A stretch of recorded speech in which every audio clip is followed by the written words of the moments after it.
Hi, this is NiEtta, and you're listening to The Health Show. To The Health Show. And you're listening to The Health Show. And you're listening to The Health Show. The Health Show is a podcast dedicated to connecting individuals to mental health resources in the community. The Health Show is more than a podcast, it's a movement focused on change. Our objectives are to change the perception and visible stigma associated with mental health, remove barriers to mental health resources, address the needs of the underserved and the challenges they face when attempting to access mental health resources, spread awareness on how to access mental health resources in the community, and encourage those with mental health diseases to seek help. I want to talk a little bit about PTSD and kind of talk about tips on managing trauma because trauma is triggered. Call the TT goes hand in hand. You have trauma and then your trauma is triggered, and then that's where your reactions come from. So I want to do a poll real quick, and then talk a little bit about this PTSD lifetime prevalence with 8.7 Blacks, 7.0 Hispanics, and 7.14 whites are compared to the trauma exposure for risk. So I want to first go into this poll, and then we can talk a little bit about this, and then we can move on. So the poll is, have you or anyone you know been triggered based on a current event related to racism? Okay, I'm going to share the results. So we have 80% that says yes and 20% that says no. So the question was, have you or anyone you know been triggered based on current events related to racism? I would like to take the moment to thank everyone in our listening audience for listening today. We also like to remind everyone that we're a nonprofit organization operating entirely off the generous support of our donors. If you'd like to give to our organization, we appreciate you. You can send your donation to via Cash App, #The Health Show, or on our website, www.thehealthshow.org. There's no donation too small. Every dollar is given will be strengthened our efforts. If you'd like to donate $1,500 or more or become a VIP sponsor, then you have some additional packages listed on our website, and you can visit www.thehealthshow.org for more details. So, Dr. O, when you saw the 80% that said yes, okay, that they've been triggered, and then you saw the 2%, the 20% that said they have not, what were your thoughts?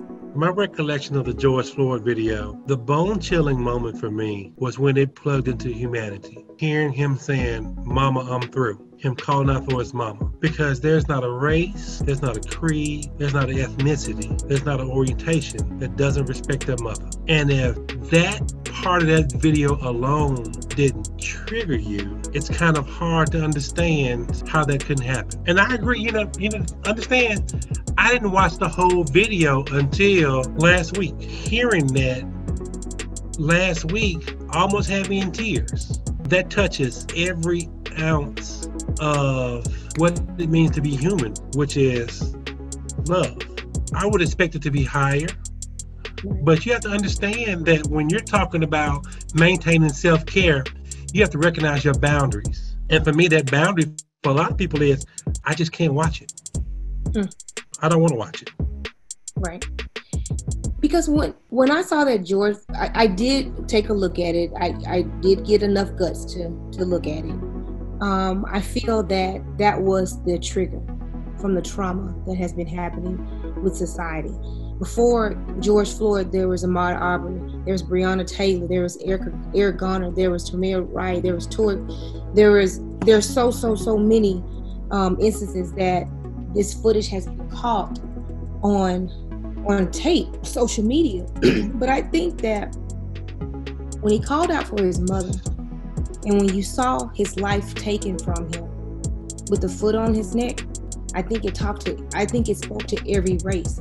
I think it spoke to people of color. I think it spoke to white people, because at the end of the day, no matter what race you are, if you're a mother, you're a mother. I'm not a mother, but I could just imagine being a mother. And Dr. Anderson, I want to get your impact on that, because what happened to George Floyd was despicable.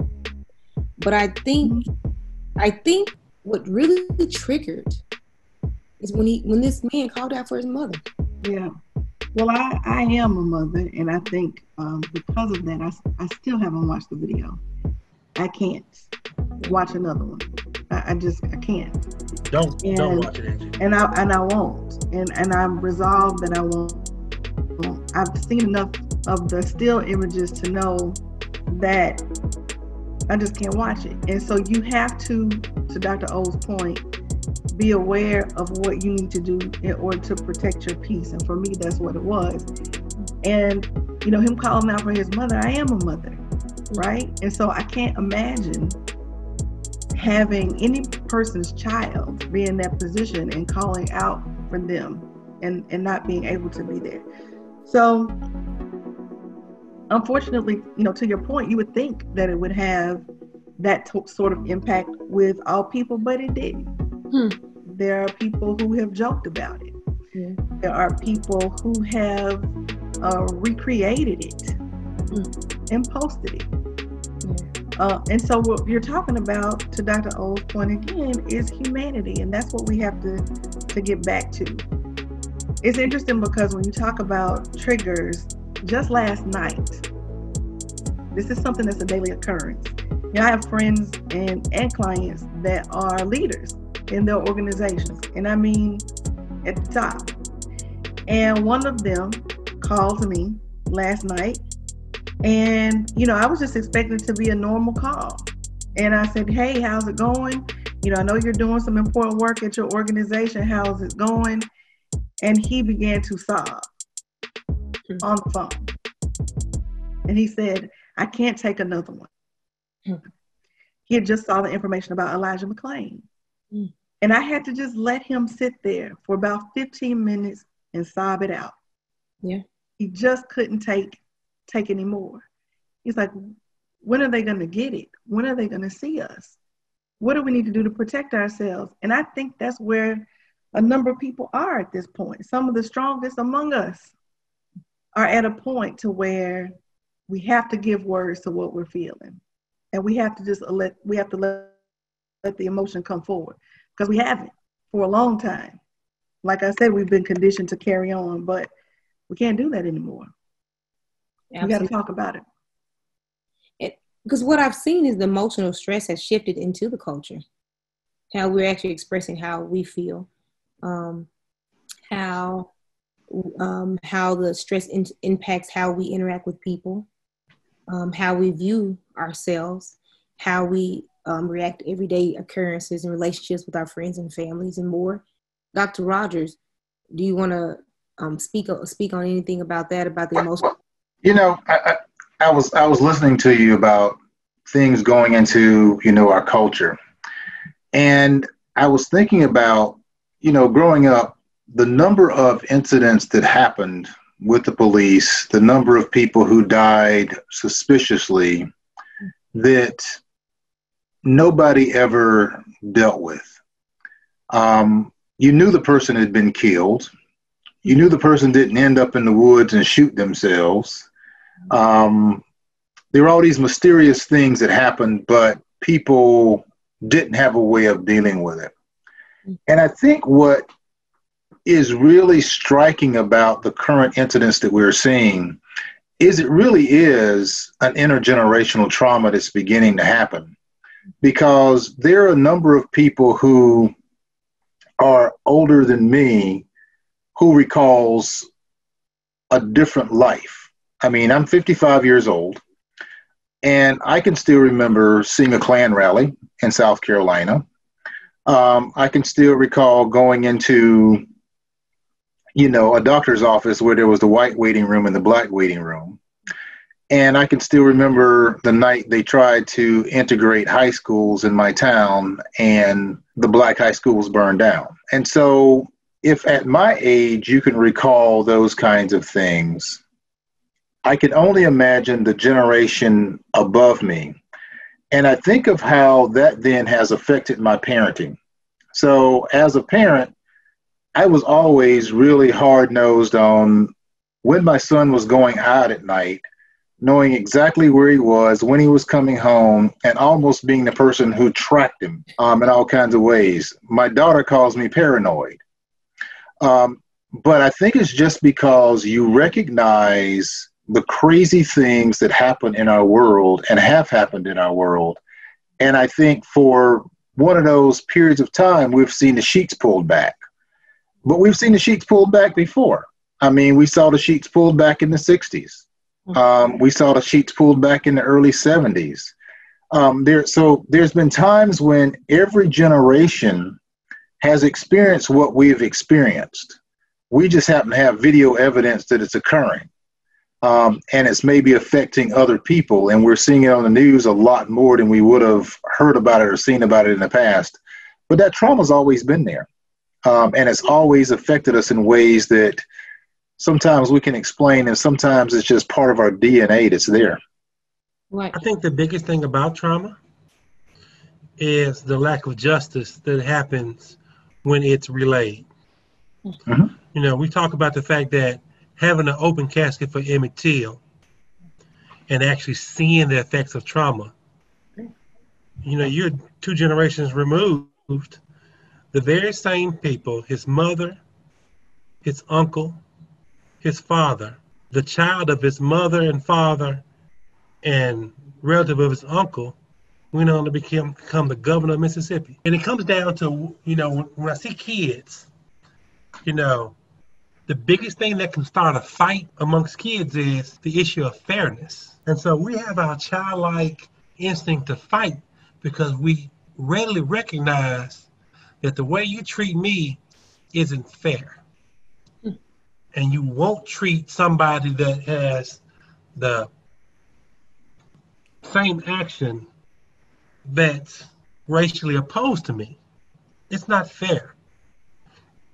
And so when we recognize that our thoughts of fairness is threatened each and every day, we relate to a childlike state to where we just want to fight. I want to be able to, I want to be able to talk about the different populations that have been impacted differently.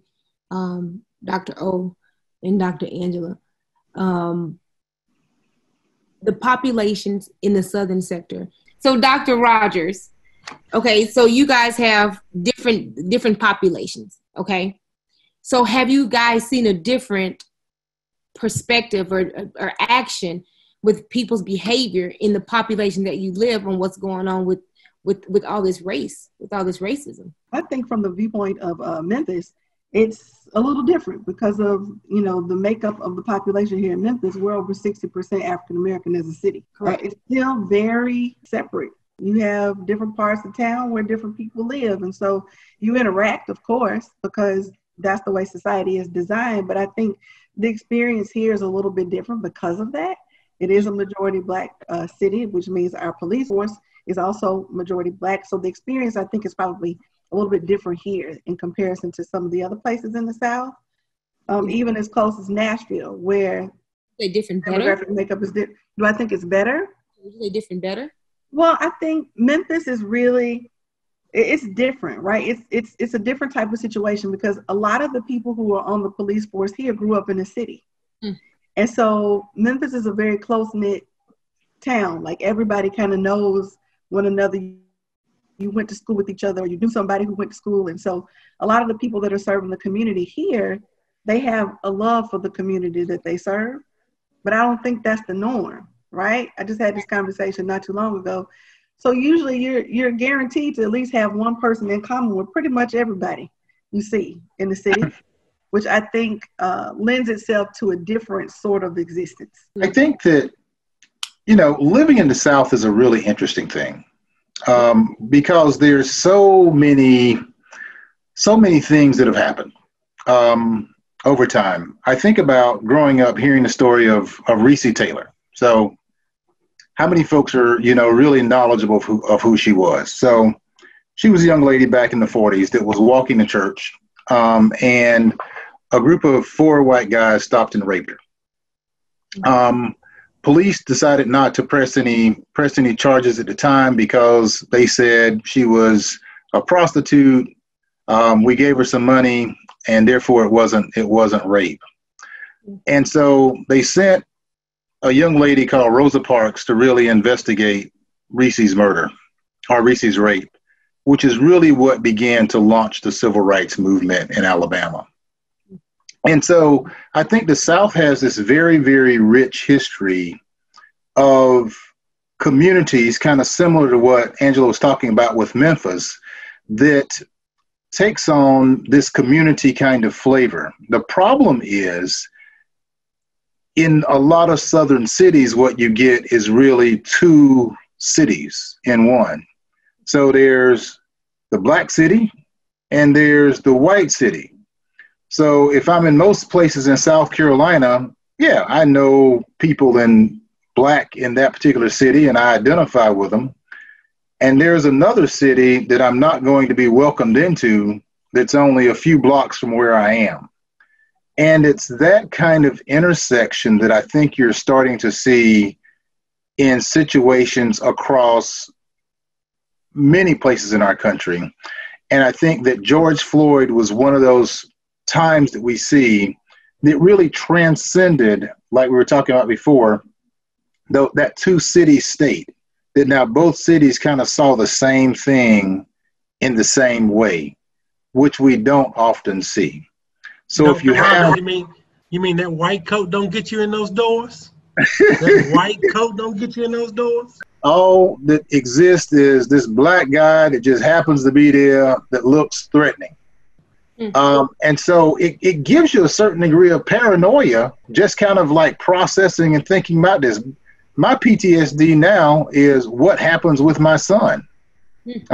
My son, who's 6'4", weighs about 320, was a lineman on the football team. I'm paranoid every day with what happens with him. And you try to do everything you can to keep him safe. But I'm sure if you talk to him about me right now, he would tell you my dad is paranoid. You mean to tell me they cheer for him on the field, but don't cheer for him off the field? Go figure, right? So with that being said, I'm going to give the floor to Dr. Angela Anderson. We're going to talk about some tips in managing trauma because, we have to be able to cope with this. We have to be able to go through, move on with life to the best of our ability. So I'm going to give the tips in managing trauma. Dr. Angela? Of course. So no problem. You have a few up here, and then we talked about some additional ones. I think the difference in what we see now is that the goal isn't to just move on, but it's to try to move on better than we were, right?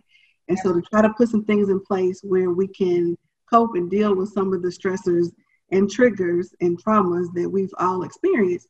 So one of the ones that you had on here was taking it one day at a time, which is important because sometimes that's all we can really take at once. It's just to do our best to get through that day. I think it's critical to your point that you have in here that you consider talking about your feelings. Just like the example that I told you about my neighbor, she didn't discuss it for decades. And when she did, it all came flooding.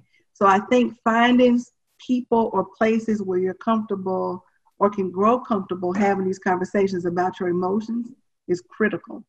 Even down to what you eat. I'll add into this particular area, you're sleeping, because I've had a lot of people say that their sleep patterns have been disturbed. They can't rest. Their minds won't allow them to rest because they're processing the things that they see in the media or through their friends or that matter. And then, of course, I like how you phrased this when you said consider whether you're living your best life, which is, are you really taking the time to evaluate how negativity shows up in your life, right? So these are some that we see, quite often, but some others that I will offer, is to tap into your support system. If you don't have one, work on developing your support system. Practicing self-care is important. You can read, you can journal, you can take a nap, you can listen to music, you can call friends and family and connect if you've not been doing that. Find a way to serve. This is a way to serve. So for me, I guess I'll speak for myself, having these sort of conversations and putting information out that's helpful to other people is also helpful for me. Help me process what I'm seeing, right? And so finding ways to give back. And if all else fails, take some quiet time. Just take some time to be quiet and reflect and think about what you're feeling and give yourself the space to be able to feel whatever that is. and process through it. So that's just, of course, a very high level, but I think these are all tips that people can put in place immediately. Absolutely. And so also, we're going to do our poll 4 question, but then also I put some resources, some free resources. So I have a couple pages of resources. What you guys see now, I have NAMI helpline can be reached on Mondays. I have Anxiety Depression Association of America. I have a crisis text line. I have Black Emotional and Mental Health. On another one, I have, you can go to our resources and on the Help Show, thehelpshow.org, and we have probably over 325 free resources. So this is just some of them. I'm going to go with question 4, then we're going to wrap this up and get into Q&A. I'm really excited about this Q&A, so I hope everyone has their questions ready. Before you do that, NiEtta, before you move to that, there was something that came up in the chat. Thank you, Dr. Lee. Also important to make sure that people are regulating their exposure to the media right now. Yeah, absolutely. And placing boundaries about how much you are watching, listening to the media. And that includes social media as well. So I think it's important to also add that. Thank you, Dr. Lee. Yeah, thank you, Dr. Lee. That is important. I'm taking next month off in July, 30 days off of social media. So that is very important. I do practice what I preach. Absolutely. So let's go to poll question 4. How would you personally make a positive contribution towards society or an individual? Let me just launch the poll. Individual who has been triggered by recent racial tensions. So would you speak up when you see something unethical? Would you help people around you? Would you contribute to civil society, or all the above? We're going to share the results. So what do you guys think?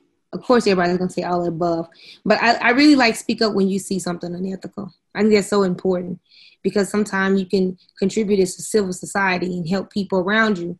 But if you truly speak up when something is, unethical, I think that can kind of help. That's the same as help people around you contribute to civil society. So now I think I want to get into Q&A because we're kind of rolling over the time. It's been over an hour. It's about an hour, so we got to wrap this thing up. So I'm going to open up the floor for Q&A. I'm going to read one question that I do see from a young lady. Her name is Nicole Smith. She said, can a person have triggers or experience symptoms of PTSD based on events they see in the media? Dr. O? Definitely. I mean, that's what we were speaking to now, is the fact that it doesn't have to be an overt trigger for something that directly happened to you. It can be a hidden trigger for something that's happened to your community or your sense of humanity. So, if I can't say anything else, the trigger for me was hearing a guy, because I think George Floyd came out in the early 90s of high school at Jack Yates High School in Houston. Mm-hmm. And, he ended up going to go play college basketball in Florida with some of my college teammates. So they knew him personally. But speaking to them now, not even just knowing him, but hearing him call out for his mama has been the most memorable trigger for all of the events that have happened. Absolutely. It has hit home for me more than anything else. So, yes, social media can be triggering, and you have to limit its effectiveness, because the effectiveness of social media is to introduce negative bias, because the things that are most memorable to us are the negative events around us that we're actually televising. Dr. James Lee also said, please speak on fatigue and how it can affect us through generations. Please speak on what? Please speak on fatigue and how it can affect us through generations. Well, not just physical fatigue, but mental fatigue. When you have mental fatigue, you make mistakes. When you have mental fatigue, you don't have concentration. You aren't as sharp of mind. But that mental fatigue and physical fatigue combined leads to stress-related illnesses. And recognize that all causes of stress take out about 9 to 12 years off your age if you rate yourself as highly stressed. I think one of the things, in reference to fatigue as well, is as we continue to experience these triggers over and over again, we have to consciously fight this desire to regress. I think a lot of people just want to pull back. They just want to go into a quiet space. They just want to make it all go away for a while, right? Well, how does that work when you have a family or when you're responsible for a family? And so it's important that we address and speak to our fatigue, but also that we try to put things in place to deal directly with it, because that doesn't help that person. It doesn't help the people connected to them, but it's a real response. Because I think I'm hearing a lot of people talk about this feeling of helplessness. Absolutely. Or fear, to Dr. Rogers' point with his son. I hear a lot of parents having that same conversation right now. And so things like this, conversations like this, we have to continue to have them and fight that desire or that tendency to just want to pull back. We got to keep our foot on the gas. It relates back to what the late, great Dr. Carl Bell said. Risk factors are predictive factors without protective factors. And so even though the color of our skin is a risk factor, the predictive factor is that a lot of the people that are having transgressions toward people of color have bias. But protective factors are the fact that you have loving and kind parents who are trying to provide you the information to kind of help you avoid it. But guess what? They can't protect you when they can't see you. Absolutely. Absolutely. So that's where the anxiety comes from, is no matter how well you are taught to avoid the situation, no matter how well you're taught to de-escalate somebody else, you can't control somebody else's behavior, period. Even when they're supposed to be from a level of authority. Absolutely. I'm sorry, we're running out of time. I want to thank everybody for attending the podcast. Want you guys to know your opinion is important to us, so fill out the evaluation form. It only takes a couple minutes. Just scan on the code with your smartphone. So if you have a smartphone, you can actually scan it and you can get the survey now. And it's just 10 easy questions, and you can be on your way. So we really, really appreciate everybody for attending. Ms. Jones, make sure you please email me your address so I can send you this book, autographed by Dr. Lee, that was online. That was on the call. So thank you so much, everybody. You guys be safe out here. Be kind, and I will see my listening audience in August. Also, the Help Show will be taking a month off. We do need to take a breather. So being on social media a lot has actually kind of drained me a little bit. So I really, really need to take some time off, honestly. So I will see everybody in August. And thank you so much for listening to The Help Show. Helpline. Seek help when needed. If distress impacts activities of your daily life for several days or weeks, talk to your clergy member, counselor, or doctor, or contact SAMHSA helpline at 1-800-985-5990. The crisis worker will work to ensure that you feel safe and help identify options and information about mental health services in your area. Your call is confidential and free. Crisis text line, text NAMI to 741-741. Connect with the trained crisis counselor to receive free 24/7 crisis support via text message. This podcast is produced by NiEtta Reynolds, Ben Fenton, Nicole Smith, and Davian Abney.